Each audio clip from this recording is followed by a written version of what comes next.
Good morning, welcome to my mini blogs. তো এখন ঘড়িতে 5টা বাজে।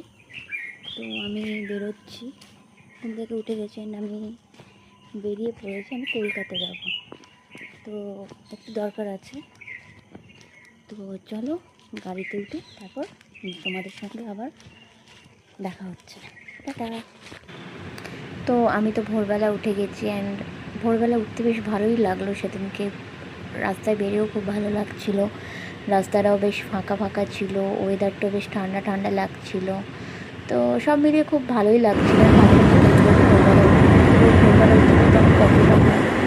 তো আমরা গাড়িতে উঠে গেছি, আমরা গাড়িতে চলে এসেছি অলমোস্ট কোলাঘাটের কাছাকাছি। যারা মেদিনীপুর থেকে বা এইসব আমাদের ঘাটাল সাইড থেকে যারা কলকাতা যাও, তাদের কাছে কোলাঘাট জায়গাটা খুব স্পেশাল লাগে কলকাতা যাওয়ার পথে। তো গাড়িতে উঠে একটু টাইম পাস করছিলাম এইসব করে, অ্যান্ড পুরো রাস্তাটাই গান শুনতে শুনতে গেছি।